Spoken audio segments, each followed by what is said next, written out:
ಸುಸ್ವಾಗತ. ನನ್ನ ಹೆಸರು ಅಕ್ಷತಾ. ನಾನು ಇಂದು ರಸಾಯನಶಾಸ್ತ್ರದ ವಿಷಯವನ್ನು ಬೋಧಿಸುತ್ತೇನೆ. ಸಂಶ್ಲೇಷಿತ ಎಳೆಗಳು ಮತ್ತು ಪ್ಲಾಸ್ಟಿಕ್. ಅದರಲ್ಲಿ ಪಾಲಿಮರ್ ಎಂದರೇನು? ಸಂಶ್ಲೇಷಿತ ಎಳೆಗಳ ವಿಧಗಳು: ರಯಾನ್, ನೈಲಾನ್, ಪಾಲಿಯೆಸ್ಟರ್ ಮತ್ತು ಅಕ್ರಿಲಿಕ್. ಸಂಶ್ಲೇಷಿತ ಎಳೆಗಳ ಲಕ್ಷಣಗಳು. ಪಾಲಿಮರ್ ಎಂದರೇನು?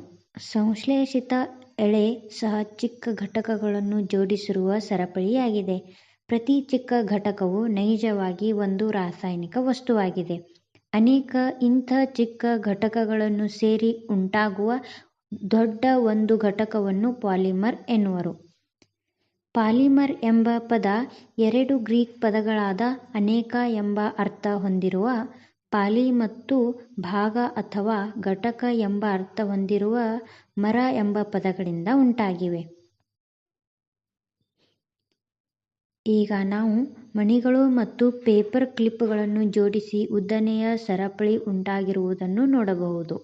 ಇದೇ ರೀತಿಯಾಗಿ ಪಾಲಿಮರ್ಗಳು ರಚನೆಯಾಗಿರುತ್ತವೆ. ಸಂಶ್ಲೇಷಿತ ಎಳೆಗಳ ವಿಧಗಳು: ಮೊದಲನೆಯದಾಗಿ ರಯಾನ್, ಎರಡನೆಯದು ನೈಲಾನ್, ಮೂರನೆಯದು ಪಾಲಿಯೆಸ್ಟರ್ ಮತ್ತು ಅಕ್ರಿಲಿಕ್. ರಯಾನ್: ಮರದ ತಿರುಳನ್ನು ರಾಸಾಯನಿಕ ಸಂಸ್ಕರಣೆಗೆ ಒಳಪಡಿಸಿ ಇಂತಹ ಎಳೆಯನ್ನು ಪಡೆಯಲಾಯಿತು. ಕೃತಕ ರೇಷ್ಮೆ ಎಂದು ಕರೆಯಲಾಯಿತು. ರಯಾನ್ನನ್ನು ಬೆಡ್ಶೀಟುಗಳನ್ನು ತಯಾರಿಸಲು ಹತ್ತಿಯೊಂದಿಗೆ ಮಿಶ್ರಣ ಮಾಡಬಹುದು ಮತ್ತು ಕಾರ್ಪೆಟ್ಗಳನ್ನು ತಯಾರಿಸಲು ಉಣ್ಣೆಯೊಂದಿಗೆ ಮಿಶ್ರಣ ಮಾಡಬಹುದು. ಉದಾಹರಣೆಗೆ ನಾವು ಬೆಡ್ಶೀಟ್ ಮತ್ತು ಕಾರ್ಪೆಟ್ಗಳನ್ನು ನೋಡಬಹುದು. ಎರಡನೆಯದು ನೈಲಾನ್. ನೈಲಾನ್ ಇನ್ನೊಂದು ಮಾನವ ನಿರ್ಮಿತ ಎಳೆ. ಇದನ್ನು ಯಾವುದೇ ನೈಸರ್ಗಿಕ ಕಚ್ಚಾ ವಸ್ತುಗಳನ್ನು ಬಳಸದೆ ತಯಾರಿಸಲಾಯಿತು. ಇದನ್ನು ಕಲ್ಲಿದ್ದಲು, ನೀರು ಮತ್ತು ಗಾಳಿಯಿಂದ ತಯಾರಿಸಲಾಯಿತು. ಇದು ಮೊಟ್ಟ ಮೊದಲ ಸಂಪೂರ್ಣ ಸಂಶ್ಲೇಷಿತ ಎಳೆ.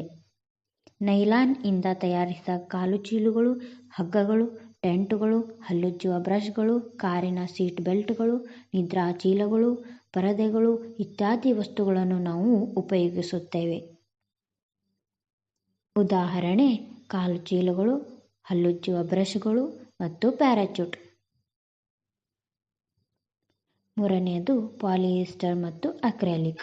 ಪಾಲಿಯೆಸ್ಟರ್ ಇನ್ನೊಂದು ಬಗೆಯ ಸಂಶ್ಲೇಷಿತ ಎಳೆ. ಈ ಎಳೆಯಿಂದ ತಯಾರಿಸಿದ ಬಟ್ಟೆಗಳು ಸುಲಭವಾಗಿ ಸುಕ್ಕುಗಟ್ಟುವುದಿಲ್ಲ. ಇದು ಗರಿಗರಿಯಾಗಿಯೇ ಇರುತ್ತದೆ ಮತ್ತು ಇದನ್ನು ತೊಳೆಯುವುದು ಸುಲಭ. ಆದ್ದರಿಂದ ಇದು ಉಡುಪುಗಳ ತಯಾರಿಕೆಗೆ ಹೆಚ್ಚು ಸೂಕ್ತ. ಟೆರಿಲಿನ್ ಒಂದು ಜನಪ್ರಿಯ ಪಾಲಿಯೆಸ್ಟರ್.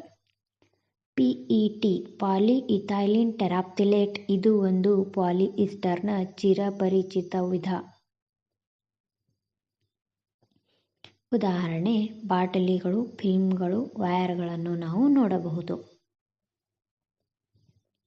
ಸಂಶ್ಲೇಷಿತ ಎಳೆಗಳ ಲಕ್ಷಣಗಳು: ಅವು ಬೇಗ ಒಣಗುತ್ತವೆ, ದೀರ್ಘಕಾಲ ಬಾಳಿಕೆ ಬರುತ್ತವೆ, ಇವುಗಳ ಬೆಲೆ ಕಡಿಮೆ, ಇವುಗಳು ಸುಲಭವಾಗಿ ದೊರಕುತ್ತವೆ, ಇವುಗಳ ನಿರ್ವಹಣೆ ಸುಲಭ. ಧನ್ಯವಾದಗಳು.